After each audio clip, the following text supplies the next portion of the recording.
Dan yang keempat, yang menurut kami ini juga salah satu yang terpenting, ini bisa menjadikan Adaro Mineral ini sebagai pemenang adalah dia punya cadangan batu bara yang cukup tebal ya Bapak Ibu ya. Jumpa lagi di Vestalk, channel yang membahas mengenai keuangan, bisnis, dan juga investasi. Terima kasih pada Bapak Ibu yang sudah klik video ini. Kita akan kembali membahas bedah emiten. Dan kita akan membahas bedah emiten dari Adaro Mineral Bapak Ibu.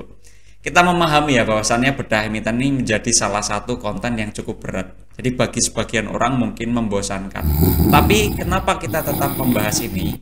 Karena kita tahu bahwasannya salah satu kewajiban investor itu adalah melakukan analisis secara komprehensif. Ya walaupun dalam kita melakukan analisis itu tidak mungkin hanya 30 menit saja selesai ya. Tapi setidaknya dengan konten ini Bapak Ibu punya pegangan yang lebih tepat, pegangan yang lebih baik yang untuk nanti bisa Bapak Ibu analisis ulang dan juga perdalam ya.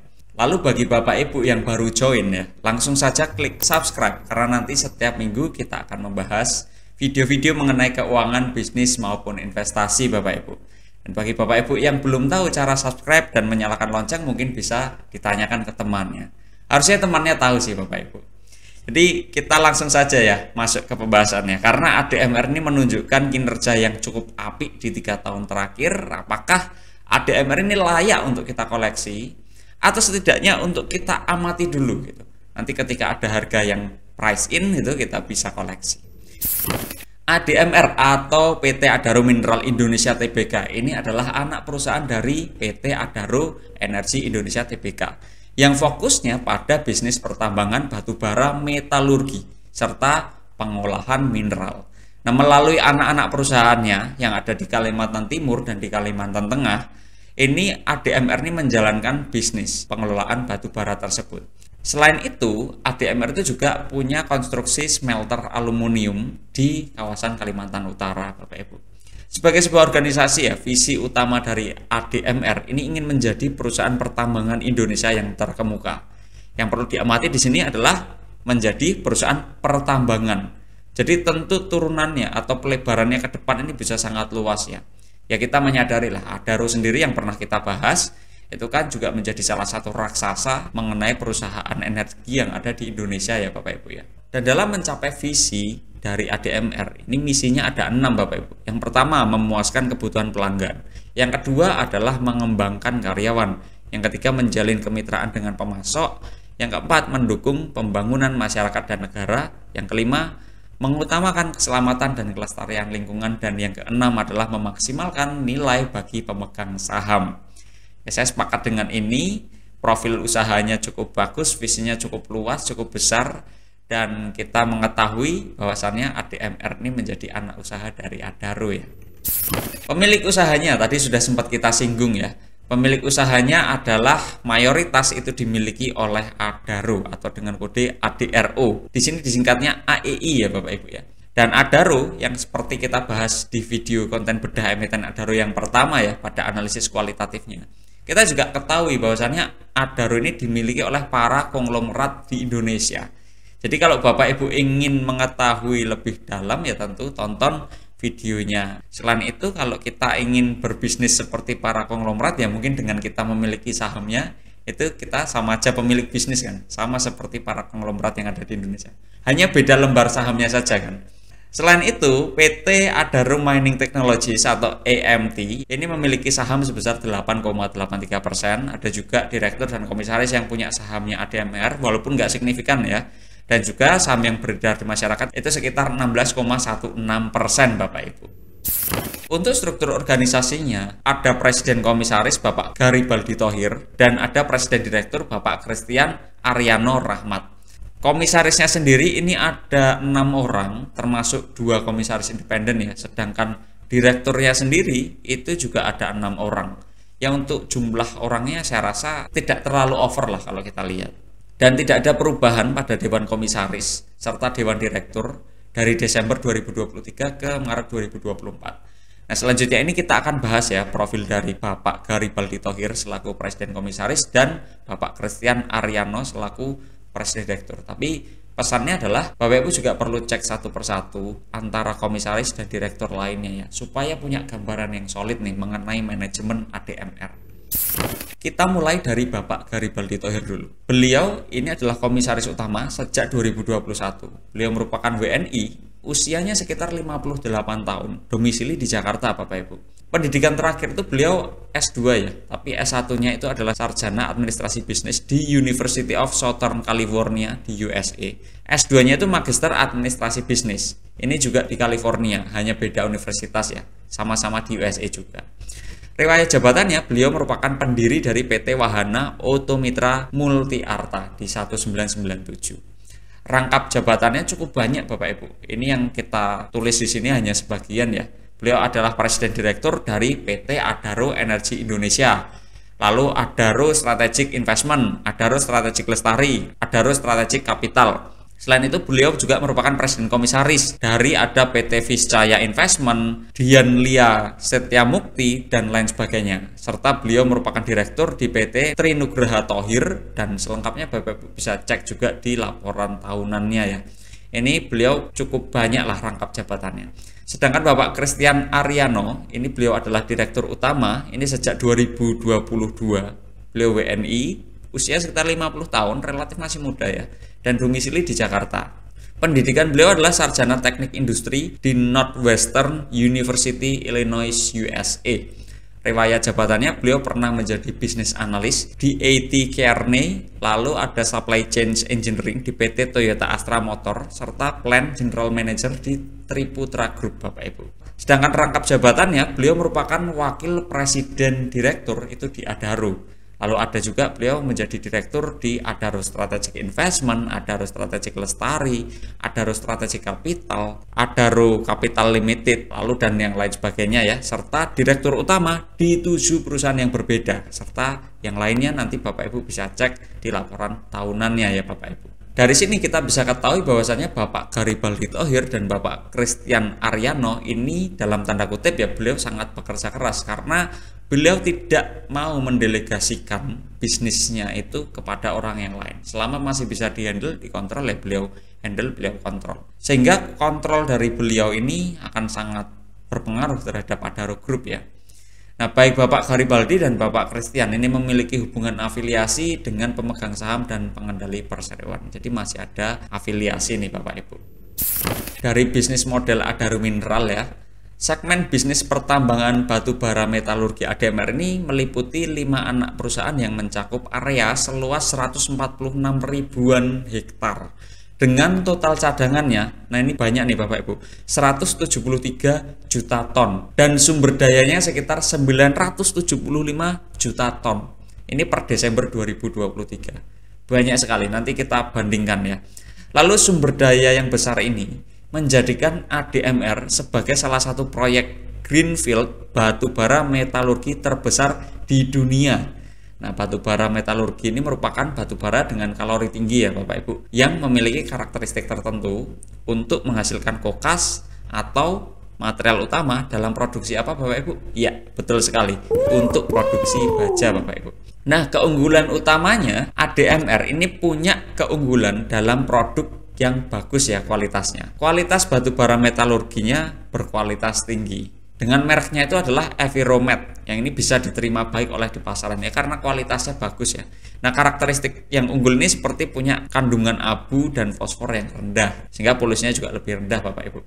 Nah, kelemahan utama dari ADMR ini sebetulnya masih mirip seperti perusahaan-perusahaan lain di sektor energi lainnya. Tentu Bapak Ibu juga sudah tahu ya, tentu kinerjanya ini akan sangat tergantung dari harga batu bara acuan, yang mana ini relatif berfluktuasi dengan tingkat yang cukup tinggi Bapak Ibu. Nah, ini wilayah operasinya di Pulau Kalimantan ya Bapak Ibu ya. Mungkin penonton dari Vestok yang dari Kalimantan bisa angkat tangan ya. Oh, enggak bisa. Komen berarti, komen di bawah supaya kita juga bisa say hello. Dan di sini ada di Kalimantan Timur, Kalimantan Tengah, serta sebagian di Kalimantan Utara Bapak Ibu. Dari sisi segmen bisnis ya, ADMR ini membagi bisnisnya menjadi 3 segmen. Yang pertama adalah segmen pertambangan batu bara. Pada segmen ini mencakup eksplorasi, penambangan, pengangkutan, dan penjualan batu bara berkualitas tinggi. Yang kedua adalah pengelolaan logam. Pada kegiatan ini mencakup kegiatan pemrosesan mineral mentah menjadi logam bernilai tambah. termasuk pemurnian, pencampuran, dan pembuatan produk logam yang digunakan dalam berbagai industri manufaktur. Nah, ini terutama pada komoditas aluminium ya. Dan yang ketiga adalah jasa lainnya. Segmen ini menyediakan berbagai layanan jasa pendukung operasi pertambangan dan pengelolaannya seperti logistik, pemeliharaan peralatan, dan teknis lainnya ya Bapak Ibu ya. Nah, di sini kita bisa ketahui nanti ada 3 segmennya, pertambangan batubara, pengelolaan logam, dan jasa lainnya. Nah, itu bedanya adalah seperti ini. Nah, keunggulan kompetitif dari ADMR berdasarkan analisis kami ya, itu ada 4 poin penting, 4 poin besar yang kita bisa pahami. Yang pertama adalah produk batubara dari ADMR ini berkualitas tinggi. Kualitasnya itu seperti yang tadi sudah kita pernah bahas, dengan merek Eviromet ini punya karakteristik yang unggul seperti kandungan abu dan fosfor yang rendah. Dan ini yang memudahkan untuk diterima di masyarakat atau pasaran secara luas ya. Yang kedua adalah kapabilitas infrastruktur dan logistik yang kuat. Dengan memiliki Coal Handling and Preparation Plant atau CHPP ya, yang mana ini punya kapasitas yang besar serta fasilitas logistik yang terintegrasi, Adaro ini mampu mendukung operasi penambangan dan pengiriman yang lebih efisien. Selain itu adalah inovasi dan efisiensi dalam penambangan, yang mana Adaro Mineral ini menerapkan selective mining dan teknik penambangan yang dapat mengurangi biaya, sehingga bottom line-nya bisa lebih bagus. Artinya dengan kata lain, operasi bisnisnya bisa lebih efisien, cadangan batubara yang ada hasilnya bisa lebih optimal. Dan yang keempat, yang menurut kami ini juga salah satu yang terpenting, ini bisa menjadikan Adaro Mineral ini sebagai pemenang adalah dia punya cadangan batubara yang cukup tebal ya Bapak Ibu ya. Kalau kita lihat total cadangan batubara itu kan sekitar 173 juta ton, yang mana kualitasnya bagus ya. Pada tahun 2023 full year, volume produksi Adaro Mineral itu hanya sekitar 5,11 juta ton. Artinya hanya dari cadangannya saja itu bisa untuk menjual atau memproduksi dengan volume yang sama ya, catatannya itu sekitar 30 tahun lebih. Belum kalau kita bicara mengenai sumber daya yang ada tadi sekitar 975 juta ton. Walaupun dari sumber daya yang ada itu kan kita bisa ekspektasikan mungkin di bawahnya yang akan menjadi cadangan ya. Tapi itu juga cukup banyak Bapak Ibu. Nah, strategi yang akan dijalankan oleh ADMR ini ada 2 poin ya. Yang pertama, memastikan kapasitas infrastruktur. Seiring dengan peningkatan volume aset batubara dan target yang lebih tinggi ya, target volume produksi, sehingga ADMR ini juga memastikan kapasitas infrastrukturnya yang memadai untuk mendukung target volume jangka menengah. Ini melalui ekspansi konveyor pemuatan tongkang, ini untuk mempercepat proses pemuatan tongkang. Perbaikan jalan angkutan dengan menambah chip seal agar tahan terhadap segala cuaca. Dan yang ketiga, ini melalui penambahan kapasitas tangki bahan bakar serta akomodasi karyawan untuk mendukung target pertumbuhan volume. Ya, saya rasa ini langkah yang tepat ya. Nggak mungkin kan kita minta air 20 liter gitu, kalau ternyata yang kita bawa cuma gelas cukup untuk 2 liter, otomatis kan tumpah. Kalau kita mau target volume produksinya lebih tinggi ya kapasitasnya dibesarin dulu. Ini saya sepakat nih dengan strategi dan pengembangan dari ADMR yang pertama. Nah, yang kedua ini adalah investasi pada smelter aluminium. Nah, ADMR juga berinvestasi pada smelter aluminium yang telah dimulai di akhir tahun 2023 Bapak Ibu. Nah, tentu Bapak Ibu tahu ya arahnya kenapa berinvestasi ke smelter aluminium itu seperti apa. Ya betul, jadi ini untuk diversifikasi bisnisnya dari ADMR ya Bapak Ibu ya, supaya tidak bergantung dari batu bara saja. Jadi kalau ada komoditas lainnya ya, tentu ketergantungan terhadap satu komoditas itu bisa lebih minim lah gitu. Sehingga kinerja yang resilient itu bisa lebih bagus. Kita informasikan ya di sini bahwasannya Bapak Ibu ini bisa menjadi sponsorship bagi channel kami melalui 2 cara, Faststock Supporter dan juga melalui Super Comment dan juga Super Thanks. Caranya kalau di Faststock Supporter itu Bapak Ibu langsung klik bagian gabung, atau Bapak Ibu masuk channel kami ya langsung klik gabung. Sedangkan di Super Comment dan Super Thanks ini Bapak Ibu bisa klik titik 3 dan klik bagian terima kasih. Kita informasikan juga bahwasannya terima kasih atas kontribusi Bapak Ibu. Yang Bapak Ibu berikan itu untuk kita bersama-sama mencapai visi kita ya, yaitu meningkatkan literasi keuangan di Indonesia. Dan mungkin bagi teman-teman supporter ini, nanti kalau udah 100 orang lebih ya, itu kita akan bikin acara mungkin ya, untuk kita mengapresiasi teman-teman yang sudah loyal support di channel ini. Dan kita bisa belajar bersama, nanti diskusi bersama melalui Google Meet maupun melalui Zoom ya. Selanjutnya kita bahas dari sisi neracanya Bapak Ibu. Kita bisa ketahui kan bahwasanya ADMR ini kan belum lama ya IPO ya. Sehingga data yang bisa kita peroleh itu maksimal di tahun 2018. Nah, mungkin kalau ada Bapak Ibu yang tahu lebih lanjut selain data yang ada, kita bisa nih diskusi di komen ya. Tapi dari data-data yang dipublish secara umum itu ya di sini. Dan kita lihat dari sisi fixed asset, karena aset serta dibandingkan dengan cashnya seperti pada umumnya ya, seperti video-video kita sebelumnya, kita bisa ketahui aset lancar itu 50% dominasinya, sedangkan aset tidak lancar itu sekitar 49,94%. Ini hampir mirip lah. Lalu dari sisi aset lancar didominasi oleh kas dan setara kas Bapak Ibu. Ini 9 triliun, 9,83 triliun. Serta ada piutang usaha, ini sekitar 10% dan persediaan sekitar 9%. Sedangkan aset tidak lancar ini didominasi oleh aset tetap dan properti pertambangan. Rata-rata laju pertumbuhan aset tidak tetap ya, sekitar 7,83% per tahun kalau kita ukur dari tahun 2018. Tapi kembali dari 2018 sampai ke 2024 bisa mencapai pertumbuhan aset seperti itu karena juga ada dana IPO ya Bapak Ibu ya. Jadi tidak sepenuhnya organik dari pertumbuhan bisnis. Nah, dari neraca yang lain kita lihat komponen ekuitas dibandingkan utangnya. Utang jangka pendek ini dominasinya 11% ya, sedangkan utang jangka panjang sekitar 24% dan ekuitas itu 64%. Nah, utang jangka pendek ini didominasi oleh beban yang masih harus dibayar atau sekitar 43,78%. Sedangkan pada utang jangka panjang ini didominasi oleh pinjaman dari pihak berelasi di 69,15%. Harusnya dari utang-utang yang ada, kontribusinya terhadap beban bunga harusnya nggak signifikan ya, karena di sini dominasinya itu tidak ada yang utang mahal seperti utang bank. Nah, rata-rata pertumbuhan ekuitas dalam 6-7 tahun terakhir itu sekitar 21,83% per tahun. Tapi kembali, ini bisa dapat pertumbuhan segini karena ada dana IPO juga. Jadi tidak sepenuhnya organik dari bisnis.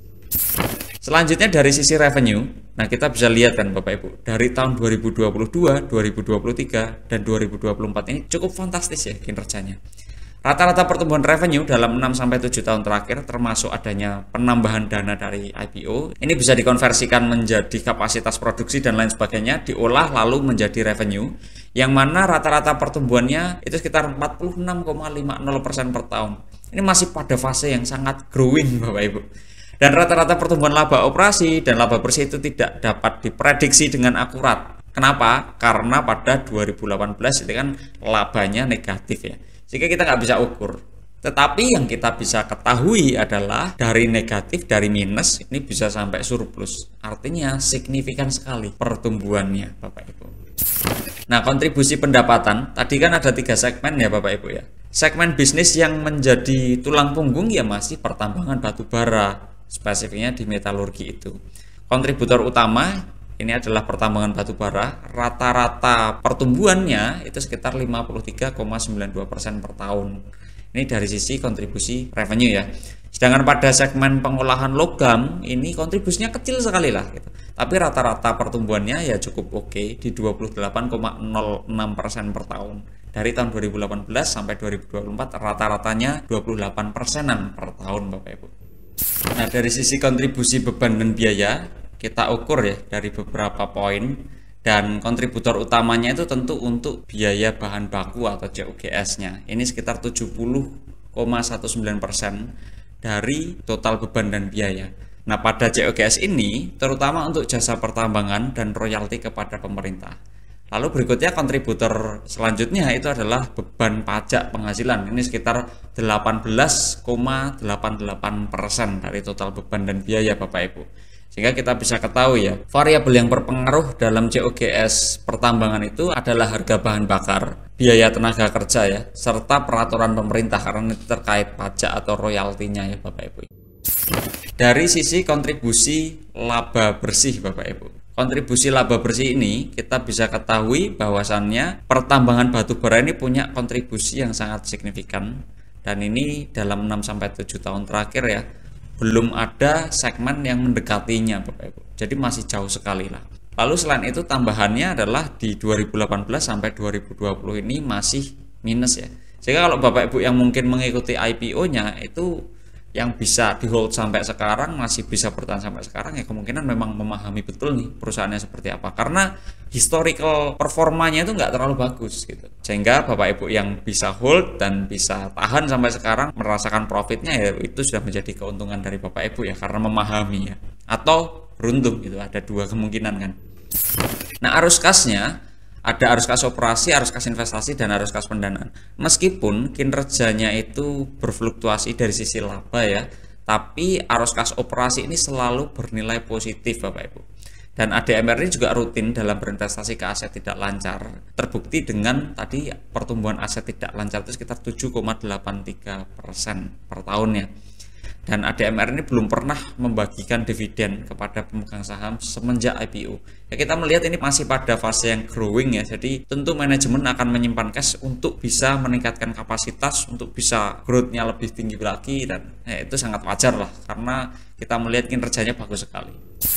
Dari sisi rasio aktivitas, ADMR ini punya level persediaan sekitar 2 bulan penjualan ya, yaitu sekitar 49 sampai 68 harian. Dan ADMR punya waktu sekitar 2 bulan untuk mengubah piutang usaha menjadi kas, yaitu sekitar 40 sampai 61 hari. Dan ADMR punya waktu sekitar 1 bulan untuk membayar utang usaha, yaitu sekitar 24 sampai 43 harian kalau dari data full year 2023 dan kuartal 1 2024. Artinya sebetulnya nggak terlalu masalah sih dari sisi rasio aktivitasnya, tidak ada yang terlalu berisiko kalau kita lihat.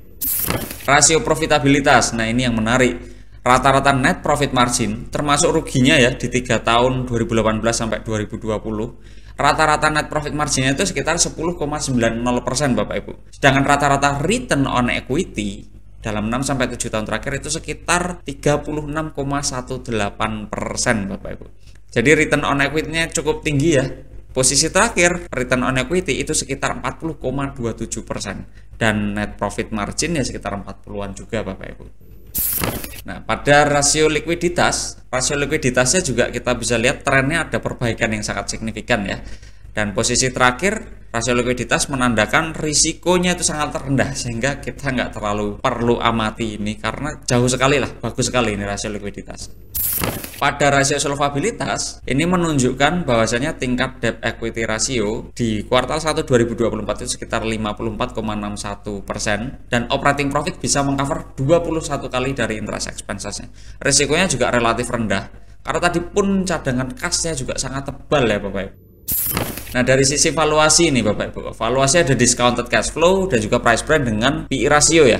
Discounted cash flow kita ukur, cash flow per share ini kita ganti dengan earning per share. Estimasi earning per share ini kita gunakan sekitar Rp123,95 per lembar. Discount rate-nya 21 karena berbagai macam faktor ya, kita tentukan di 21. Growth rate ini 21,83% per tahun dan terminal growth rate-nya sekitar 3,50% per tahun. Kami rasa ini sangat bisa di-adjust karena datanya itu masih sedikit. Jadi sangat sulit lah untuk kita bisa menentukan asumsi yang tepat. Di fase-fase growth, perusahaan-perusahaan yang masih relatif kecil, belum stable gitu, itu akan sangat sulit untuk menentukan asumsinya, terutama juga datanya masih sedikit. Sehingga ini nanti bisa di-adjust sekali, silahkan Bapak Ibu. Jadi kalau nggak sepakat dengan asumsi yang ada, nggak masalah. Kalaupun semuanya sepakat malah aneh gitu. Jadi silahkan drop di komen ya. Dari hasil perhitungan discounted cash flow-nya itu sekitar Rp2.037 per lembar. Sedangkan kalau pakai price brand dengan estimasi EPS yang sama Rp123,95 per lembar dan rata-rata PE ratio sekitar 8,28 yang mana itu relatif murah ya. Hasil perhitungan dari price brand sekitar Rp1.026 per lembar sahamnya. Kalau kita ambil angka tengah, rata-rata kedua pendekatan yang ada itu sekitar 1.500-an Bapak Ibu. Nah, sedangkan di harga 25 Juli 2024 harganya itu sekitar Rp1.325 per lembar. Artinya sebenarnya masih relatif under value ya Bapak Ibu ya. Dan di sini kesimpulan yang bisa kita ambil yang pertama adalah Adaro Mineral itu merupakan perusahaan yang bergerak di subsektor oil, gas, and coal dengan bisnis utama adalah pertambangan batu bara. Yang kedua adalah ADMR ini dimiliki dan dijalankan oleh orang-orang yang berpengalaman luas. Dan yang ketiga adalah ADMR punya neraca yang solid, kemampuan mencetak laba bersih yang positif pada tingkat profitabilitas moderat ke arah tinggi, dan pertumbuhannya masih sangat tinggi. Kita nggak tahu itu sampai kapan ya, tapi kita ekspektasikan bisa pada periode waktu yang lebih panjang.